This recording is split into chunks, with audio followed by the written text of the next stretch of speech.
زانی کو جو دنیا میں پہلا عذاب ملتا ہے نا، اس کو اس گناہ کا چسکا لگ جاتا ہے۔ وہ زنا کرتا ہے یہ سوچ کے صرف ایک دفعہ کروں گا، یہ ہمیشہ سوچ سوچ کے کرتا رہتا ہے، اور اسی حالت میں اس کی موت آ جاتی ہے۔ انسان کو جب ایک بار اس کی لت لگ جاتی ہے تو پھر چھوڑنا مشکل ہو جاتا ہے۔ اس لیے اللہ کا واسطہ، جن لوگوں سے زنا نہیں ہوا ہے، اللہ کا واسطہ اس گناہ کے قریب بھی نہ جاؤ۔ اللہ یہ نہیں کہا کہ زنا مت کرو، بلکہ یہ کہا ہے کہ زنا کے قریب مت جاؤ۔ جہاں آپ کو لگے کہ یہاں رکوں گا تو زنا کا امکان ہے، تو پھر وہاں سے دور بھاگ جاؤ۔ ایک بہترین واقعہ ہے۔ ایک طالب علم مسجد میں رات کو چراغ جلا کر کتاب پڑھ رہا تھا کہ اچانک ایک خوبصورت لڑکی جو پوری طرح پردے میں تھی وہ مسجد میں آ گئی اور اس نوجوان سے کہنے لگی کہ میں راستہ بھٹک گئی ہوں، مجھے ایک رات مسجد میں گزارنے دو، صبح ہوتی ہی میں چلی جاؤں گی۔ اس نوجوان نے سوچا کہ اگر میں اس کو پناہ دیتا ہوں تو شیطان مجھے برگلائے گا، اور اگر پناہ نہ دوں تو اتنی رات کو کہاں جائے، کوئی اور اس کی عزت سے کھیلے گا۔ بہرحال اس کو ٹھکانہ دے دیا کہ تم اس کونے میں سو جاؤ۔ نتیجہ کیا نکلا؟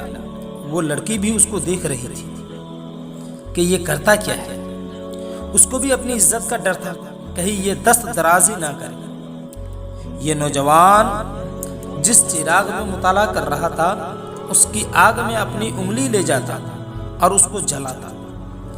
جیسے ہی وہ جلنے لگتی اس کو ہٹا لیتا۔ پوری رات ایسا کرتا رہا۔ فجر کا ٹائم جیسے ہی ہوا لڑکی سے کہا یہاں سے تم چلی جاؤ۔ تو وہ لڑکی کہنے لگی خدا کی قسم میں اس وقت تک یہاں سے نہیں جاؤں گی جب تک تم مجھے یہ ماجرا نہیں بتاؤ گے کہ تم پوری رات کیا کیا۔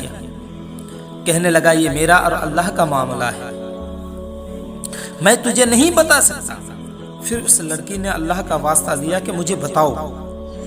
تب اس نوجوان نے کہا کہ مجھے شیطان برگلا رہا تھا کہ ایک نوجوان لڑکی ہے، اجنبی ہے، خوبصورت ہے، کوئی دیکھنے والا نہیں ہے، زنا کر لو۔ اس سے شیطان مجھے بہکا رہا تھا تو میں اپنی انگلی کو آگ میں جلاتا تھا، اپنے نفس کو یہ سمجھانے کے لیے کہ دنیا کی آگ برداشت کر سکتا ہے تو جہنم کی آگ کو بھی برداشت کر لینا۔ اگر تم سے یہ برداشت نہیں ہو رہا ہے تو جہنم کی آگ کیسے برداشت کرے گا؟ کہنے لگا کہ میں آگ میں جلتا تھا، میری چیخ نکلتی تھی۔ جب تو یہ آگ برداشت نہیں کر سکتا ہے تو جہنم کی آگ کیسے برداشت کرے گا؟ تو میں اپنے نفس کو قابو کرنے کے لیے یہ کام کرتا رہا۔